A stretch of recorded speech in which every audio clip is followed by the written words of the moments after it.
It should be here. I walk that street every night. But I have never found the Rue d'Auseil again. The third house from the top was the tallest of them all. I was told you might have a room. 5th floor. It is cheap and quiet. Blandot told me the musician was Erich Zann, a mute German who played in a cheap theatre orchestra and lived alone in the garret. Who is the musician above my room? Erich Zann, a mute German. He plays at a cheap theatre. Mr. Zann, I hear your music every night. May I listen?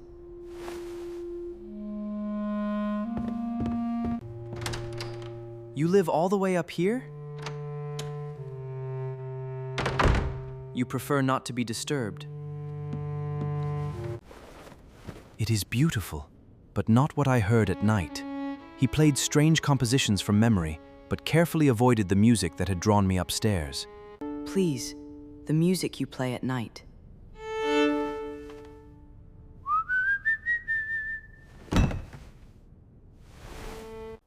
His written apology begged me never to imitate those nocturnal strains. He even offered to pay the difference if I moved to a lower room. I moved to a cheaper room on the 3rd floor, as Zann had begged. From there, his nocturnal music was scarcely audible. Yet I continued to visit him. As the weeks passed, Zann became haggard, furtive, and painfully nervous. My visits grew fewer, though my fascination remained. Yet at night, the hidden music grew wilder. One night, a terrible cry from Zann's garret awakened me. Then came music unlike anything I had heard before. He promised to write a full account of the horrors that surrounded him.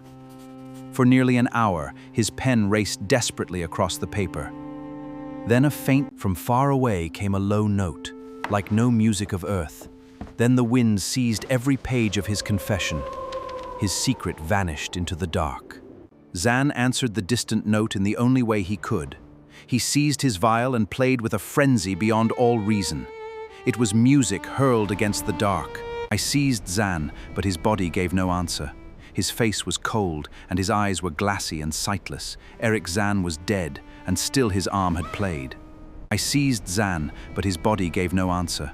His face was cold, and his eyes were glassy and sightless. Erich Zann was dead, and still his arm had played.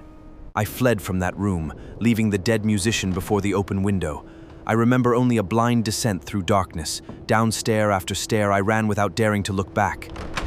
I ran into the night and down the precipitous Rue d'Auseil. The wind pursued me through its crooked darkness. Then, upon the broader boulevard, it ceased.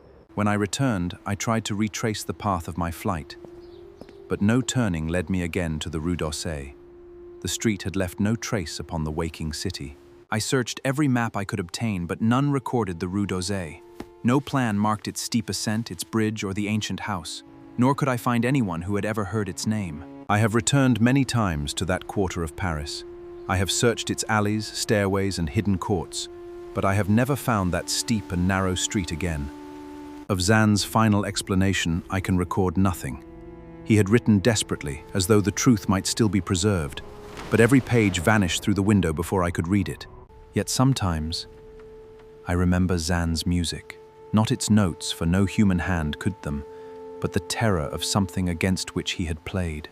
I sought some record of the mute viol player who had lived above me, but no register preserved the name of Erich Zann, nor could I find a musician who remembered him. I can mark the quarter where I once lived, but not the way that led beyond it. Perhaps some streets can once and never found again. Time has dimmed many details of those strange weeks, but I cannot forget the window above the city. Of what I witnessed that night, I remain certain. I have written all that memory permits me to preserve. I remember the steep street, the dark river, and the ancient wall above the roofs. But I have never found the Rue d'Auseil again. I know the quarter well, and I have searched it with care.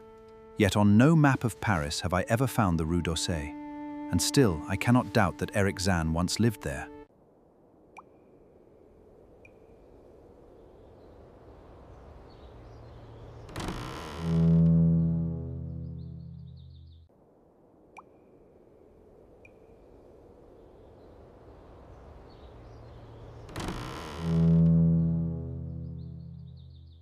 In a shadowy room, the music of Erich Zann plays, a haunting melody that defies the laws of this world.